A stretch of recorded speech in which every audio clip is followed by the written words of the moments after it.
Bueno, buenas tardes a todos. Este video lo preparo por si falla el Zoom, que no sé por qué palpito de que por la cantidad de gente vamos a tener algunos problemas y porque, bueno, ya estuve esta mañana dando con éxito clases con Zoom, pero con 17 personas nada más, y me estuvieron diciendo de que a partir de ahora se va a limitar a más o menos 40 minutos y después se corta.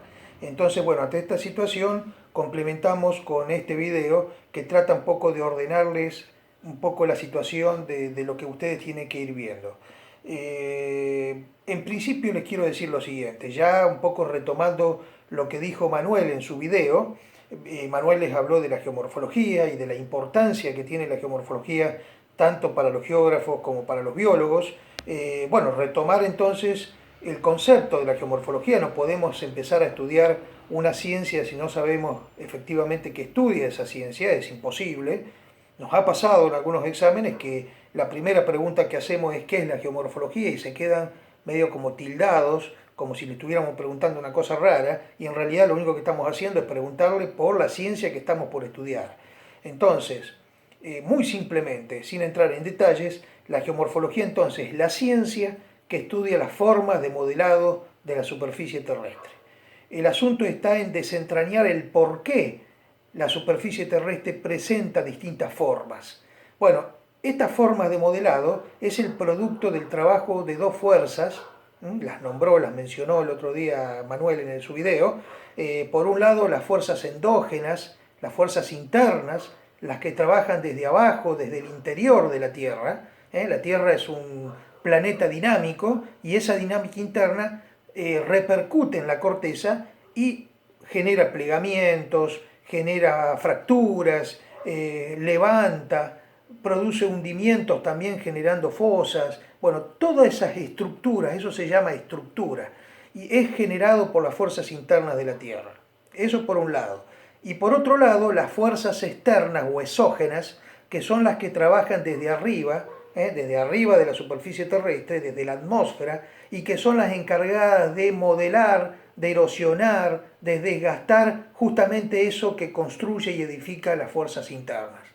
En síntesis, las fuerzas internas construyen una estructura y las fuerzas externas lo que hacen es tratar de modelar y tirar abajo esa estructura, con velocidades diferentes, obviamente, porque imagínense ustedes que si la velocidad de construcción y la velocidad de destrucción sería la misma, evidentemente no tendríamos ningún tipo de geoforma de modelado en la superficie terrestre. Entonces, hay una diferencia una diferencia temporal en cuanto al trabajo de una fuerza y de la otra fuerza.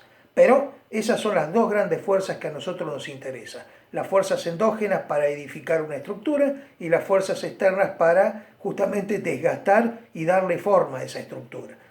Como producto del trabajo de esas dos fuerzas, que trabajan en simultáneo, esto no es cíclico, no es que primero viene la interna y edifica y después viene la externa y desgasta, son dos fuerzas que trabajan simultáneamente a lo largo del tiempo, vamos a tener como resultado un determinado modelado.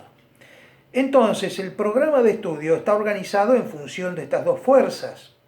Las primeras dos unidades están relacionadas principalmente con las fuerzas endógenas. Entonces nosotros vamos a empezar a estudiar en la primera unidad justamente todo lo que tiene que ver con la dinámica interna de la Tierra.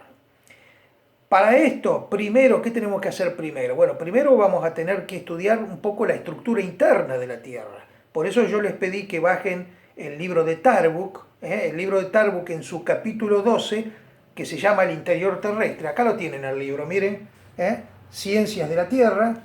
El libro es de Edward Tarbuk y Frederick Lutjens. Y en el capítulo 12, habría que buscar el capítulo 12, estamos en el 11, aquí lo tenemos, el interior de la Tierra, así se llama ese capítulo, que empieza a hablarles un poco acerca de cómo está estructurada internamente la Tierra. En paralelo, les digo que les colgué 3 videos en la web, están colgados, hay una solapa, una pestaña que dice videos, ahí están los 3 videos al comienzo, justamente vinculado con este tema, muy gráfico para poder complementar con esto que puedo llegar a decir yo aquí. Bueno, El asunto es que, ¿cuáles son las capas que constituyen la Tierra? ¿Cómo se puede saber cuáles son las capas que constituyen la Tierra? La Tierra tiene un radio de 6.370 kilómetros. No se puede hacer un pozo de 6.300 kilómetros a ver qué demonios hay allá abajo. Entonces, directamente, salvo los primeros kilómetros donde se podrá hacer una perforación, tomar muestras y demás, no se puede saber por método directo cómo está constituida la Tierra por debajo, pero sí por métodos indirectos. ¿Y cuál es ese método indirecto? Bueno, los científicos han utilizado primordialmente las ondas sísmicas. ¿Cómo se comporta producido un sismo en un punto de la superficie terrestre? Ese sismo empieza a generar ondas. Algunas ondas se propagan en superficie. Hay dos tipos de ondas principalmente, las ondas Rayleigh y las ondas Lobe, como amor, Lobe, pero es el apellido del científico, no tiene nada que ver acá el amor con las ondas Rayleigh y las ondas Lobe, el apellido de los dos científicos, que lo van a ver ahí en el libro de Tarbuck, que se propagan pero en superficie, eso se propagan en superficie. Lo que nos interesa a nosotros son las ondas que se propagan en profundidad, y ahí tenemos principalmente dos tipos de ondas también. Las ondas primarias o ondas P y las ondas secundarias u ondas S. Esas son dos ondas que se propagan en todas las direcciones hacia el interior terrestre y con una diferencia bastante sustancial entre una y otra. Las ondas S son ondas que se propagan unidireccionalmente en una línea, vamos a decirlo así, con un digamos, movimiento de tire y afloje, así le llaman algunos autores, porque lo que hace es avanzar y medio como quedarse y tratar de retroceder, medio como cuando uno frena. Bueno, entonces es un movimiento de este tipo, pero siempre siguiendo una misma dirección, de tipo lineal. Las ondas S, en cambio, son ondas que ya se propagan en forma de cizalla, en forma pendular, por decirlo de alguna manera, y por lo tanto son ondas que tienen que desarrollar una trayectoria mucho mayor que la que desarrollan las ondas P, razón por la cual son más lentas. Entonces, vamos a tomar acá un esquema, fíjense este esquema que está acá, este es muy gráfico, lo estoy sacando del libro de Tarbuck. Bueno, ustedes tienen ahí en color rojo las ondas S, estas que se propagan en cizalla, y en negro tienen las ondas P. Bueno, esas ondas se propagan. Ahora bien, hay una segunda diferencia entre estas dos ondas. Las ondas P se propagan en sólidos y en líquidos sin ningún problema. Podrán tener una reducción de su velocidad, podrán tener un aumento de su velocidad, todo depende de la constitución química que tengan las capas que va atravesando, pero siempre van a atravesar todos los medios. En cambio, las ondas S en cizalla tienen problemas para atravesar aquellos medios que son medios líquidos, medios fluidos. Esto es muy importante a tener en cuenta, y ahora vuelvo otra vez a esto, por lo siguiente. Fíjense ustedes que producido un sismo en este punto que está aquí, se propagan las ondas S y P en todas las direcciones, para un lado, para el otro, pero a los 2.900 kilómetros de profundidad yo tengo esto que está acá. Entonces, la onda P, ¿qué hace? ¿Lo atraviesa o no la atraviesa? La línea negra yo la estoy viendo, sí que la atraviesa. La atraviesa, pero se refracta, cambia de dirección y genera estos dos marrones oscuros, uno de un lado y otro del otro lado, que son dos conos de sombra donde ninguna estación sismológica ubicada ahí adentro van a poder percibir la existencia de ese sismo ocurrido en este punto que está aquí arriba. O sea, este sismo que ocurrió en este punto va a poder ser percibido por cualquier estación sismológica ubicada en este radio que está acá, que son más o menos unos 105 grados para un lado y 105 grados para el otro, pero como a los 2.900 kilómetros de profundidad hay una capa media compleja para atravesarla, entonces la onda P se refracta y genera ahí un cono de sombra de unos 35 grados aproximadamente, donde ninguna estación sismológica ubicada ahí adentro va a poder captar el sismo que ocurrió en este punto que está acá. Mientras eso ocurre con la onda P, que dijimos recién, se propaga en forma lineal, en un movimiento de tire y afloje, la onda S, que es en cizalla, de subida y bajada, queda absorbida cuando llega a los 2.900 kilómetros. ¿Qué significa eso? Significa que esta capa que está aquí abajo, que se llama núcleo externo de la Tierra, tiene una constitución más o menos, o digamos, una forma, un formato de material de tipo fluido, líquido, dicen algunos autores, aunque a mí mucho ese término no me gusta. Pero bueno, es el término que utilizan los autores.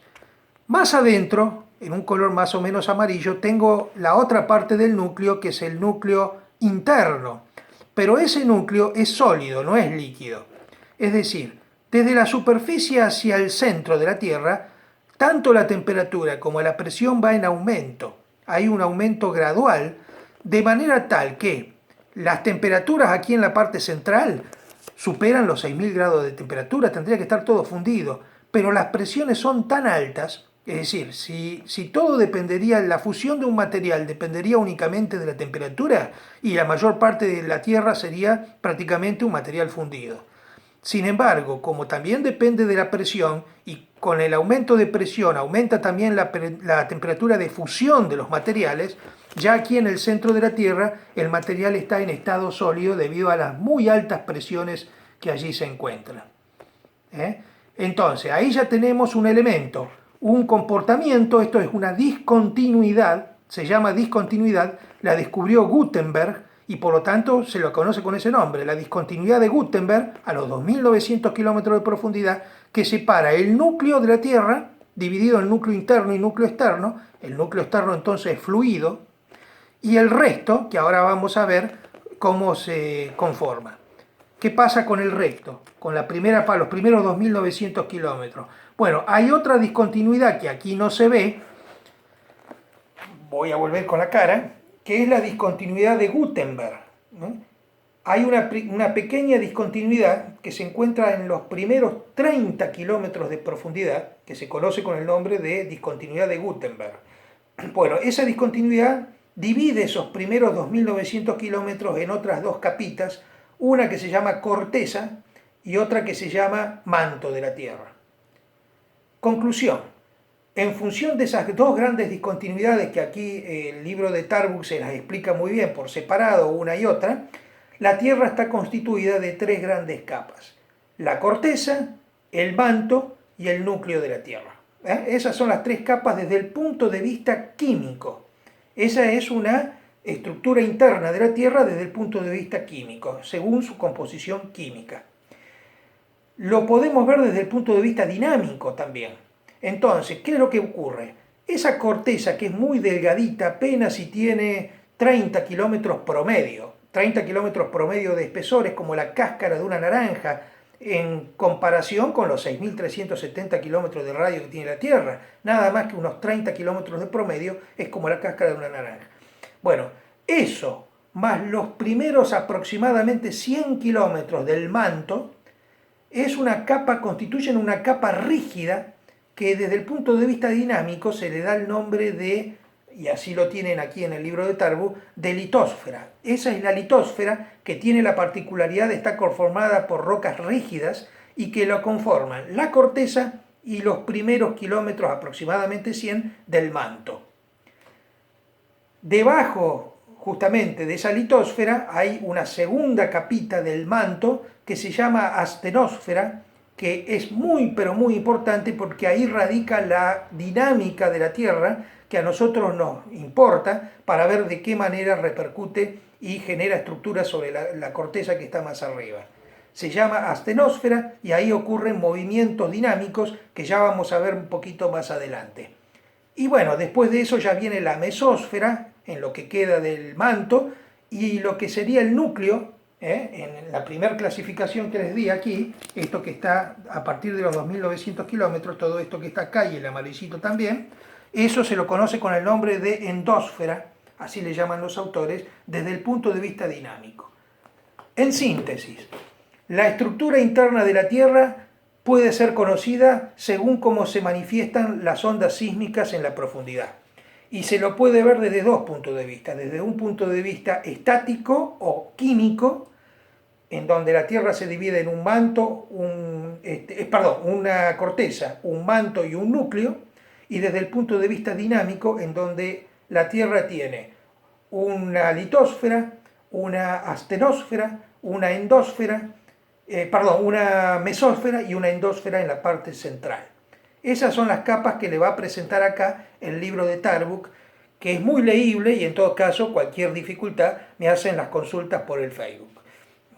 ¿Qué otra cosita? Bueno, y este capítulo 12 también habla un poquito de otra cosa importante que tiene la Tierra a propósito de este núcleo que está aquí, este núcleo que tiene una capa que es fluida y la otra que es sólida. Bueno, en su movimiento de rotación alrededor de la Tierra, el giro de esos dos núcleos es diferencial.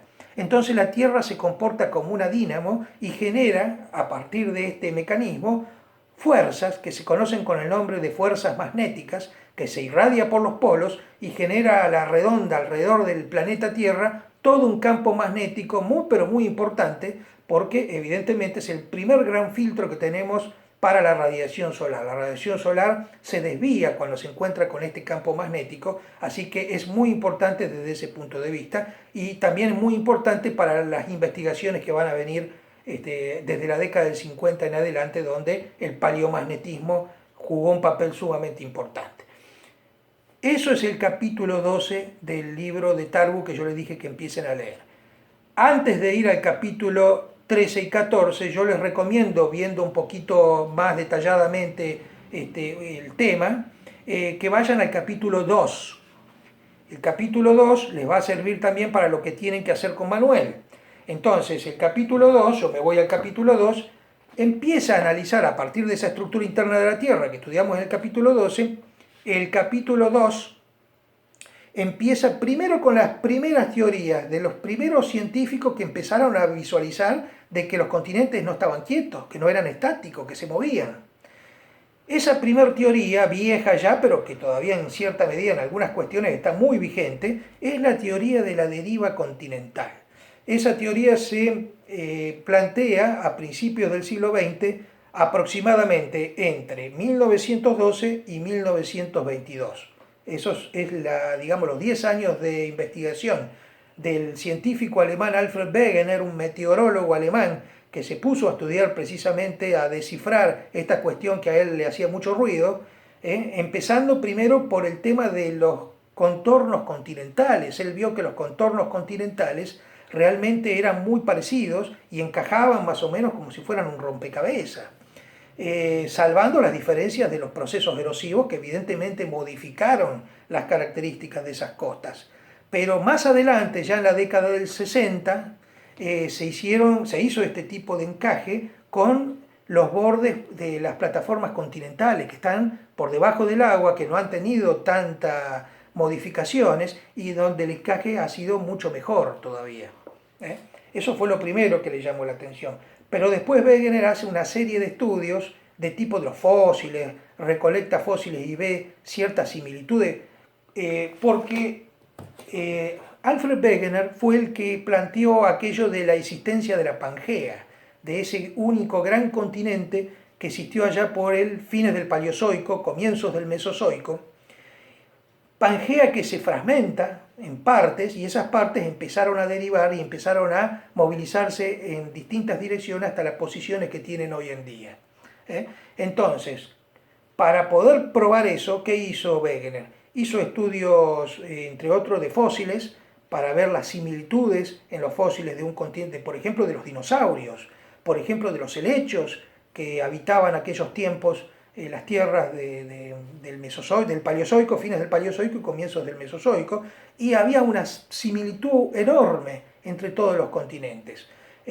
Observó también la existencia de encadenamientos montañosos de un lado y del otro del Atlántico, cómo están perfectamente concatenados, tienen las mismas características, están conformados por materiales de la misma edad. Y bueno, todo esto ha hecho de que, por ejemplo, los Apalaches en Estados Unidos, en relación con los montes caledónicos en las tierras nórdicas de Europa, sumado a los montes Atlas en África, del otro lado del Atlántico, si eso lo juntamos, vemos que aparentemente fue un único encadenamiento que se fragmentó y quedaron separados después. Algo parecido ocurre entre las sierras sudafricanas de bajo porte y las sierras de Tandil y Ventaña en nuestra provincia de Buenos Aires, por ejemplo. Bueno, realizó también estudios paleomagnéticos en relación, paleoclimáticos. Él era meteorólogo, así que hizo estudios paleoclimáticos, principalmente vinculados a las glaciaciones, las últimas, que tuvo lugar en el Pleistoceno, hace unos miles de años atrás, y descubrió cosas realmente muy interesantes, muy similares en un continente y en otro. Todo eso está explicado en el capítulo 2, al comienzo del capítulo 2. ¿Por qué demonios, vamos a decirlo así, se fragmentan los continentes a partir de esa Pangea? Eso es lo que no pudo explicar Wegener. A principios del siglo no había tantos adelantos tecnológicos y bueno, él planteó una teoría de la deriva continental. Es como que los continentes derivan, se mueven para un lado y para el otro. Él planteó por un lado la teoría justamente de la influencia del Sol y de la Luna, justamente con su gravedad, de la misma manera que lo hace con las mareas. Por supuesto que la comunidad científica se le tiró encima, que eso no podía ser, eso puede repercutir en los líquidos y en los gases, pero nunca en los sólidos, no hay fuerza suficiente para movilizar los continentes. Él planteó también de que los continentes grandes podían desplazarse por el fondo de los océanos a una cierta velocidad, como lo haría, por ejemplo, un rompehielo, acercándose a las zonas polares. Bueno, cosas así que quedaron ahí medio en el aire y que los científicos no dieron lugar a esa explicación. Después vino la crisis del 30, después vino la Segunda Guerra Mundial. Imagínense que hubo como 20, 30 años en donde esa investigación quedó ahí medio marginada, hasta que en la década del 50 se retoman todos estos estudios. Y se analiza profundamente el fondo oceánico, se analiza, ¿qué otra cosa? Se analiza el paleomagnetismo terrestre y se descubren tantísimas cosas que son realmente muy, pero muy importantes. En principio, que en los fondos de los océanos existen dorsales. Yo tengo acá preparado, a ver si, y no sé si no se me va a cortar, porque este es un video que lo estoy haciendo desde mi celular. No sé si tengo memoria suficiente. A ver, déjenme ver un poquito. Miren, a ver si se alcanza a ver.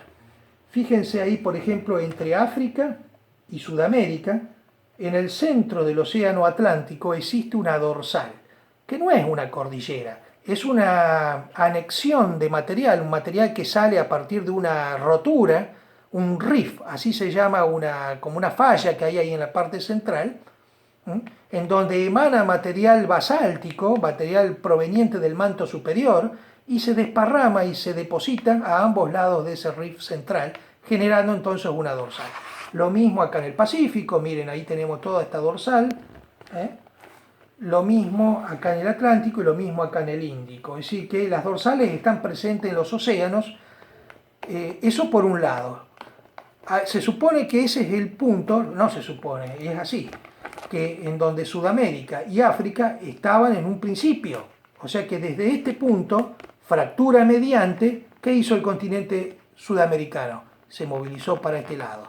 ¿Y qué hizo África? Se movilizó para el otro lado y generaron justamente un océano expansivo, que está en plena expansión todavía, que es el océano Atlántico. Eso ocurrió hace unos, digamos, 200 millones de años, 220 millones de años aproximadamente.